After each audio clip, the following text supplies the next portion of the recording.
Safety and fire engineering എന്ന് പറയുന്നത് 4 വർഷത്തെ കോഴ്സാണ്. ആ 4 വർഷം നമ്മൾ ഒരുപാട് സബ്ജക്ട്സ് ഇതിൽ കവർ ചെയ്യുന്നുണ്ട്. ഇപ്പോൾ ഡിപ്ലോമ ആണെങ്കിൽ ഷോർട്ട് ഡ്യൂറേഷൻ ആയ കാരണം തന്നെ എല്ലാ സബ്ജക്ട്സും ഇൻ ഡീറ്റെയിൽ പഠിക്കാൻ പറ്റുന്നില്ല കുട്ടികൾക്ക്. ആൻഡ് നമുക്കറിയാം ഡിപ്ലോമ കഴിഞ്ഞ് നെബോഷ് സർട്ടിഫിക്കേഷൻ എടുത്ത് ഒരുപാട് കുട്ടികൾ ഇവിടെ പ്ലേസ്ഡ് ആവുന്നുണ്ട്.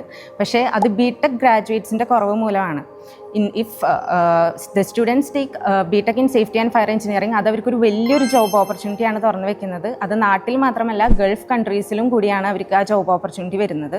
BTech in safety and fire engineering provide ചെയ്യുന്ന വളരെ ചുരുക്കം കോളേജുകളെ കേരളത്തിലുള്ളൂ. ആൻഡ് മലബാർ റീജിയൻ എടുത്ത് നോക്കുകയാണെങ്കിൽ എറണാകുളം നോളേജ് സിറ്റിയാണ് BTech in safety engineering provide ചെയ്യുന്ന ഏക college. So BTech in safety and fire engineering choose ചെയ്യുന്ന ഒരു കുട്ടിക്ക് ഒരുപാട് ജോബ് ഓപ്പർച്യൂണിറ്റീസ് ആണ് ഫയർ എഞ്ചിനീയറിംഗ് ഡിപ്പാർട്ട്മെൻറ്റിലും അതേപോലെ തന്നെ എമർജൻസി മാനേജ്മെൻറ്റ് ഡിപ്പാർട്ട്മെൻറ്റിലൊക്കെ അവരെ വെയിറ്റ് ചെയ്തിരിക്കുന്നത്. അതിനൊരു ഉദാഹരണമാണ് PSCയിൽ വരെ ഒരുപാട് ഓപ്ഷൻസ് ആൻഡ് ജോബ് ഓപ്പർച്യൂണിറ്റീസ് ഈ സേഫ്റ്റി ഡിപ്പാർട്ട്മെൻറ്റിന് വേണ്ടി വന്നു തുടങ്ങിയിട്ടുണ്ട്. അതുകൊണ്ട് ഇത് പഠിക്കുന്ന കുട്ടികൾക്ക് ഇനി അവരുടെ കരിയറിൽ വലിയ ചേഞ്ചസ് വരാൻ സാധ്യതകളുണ്ട്.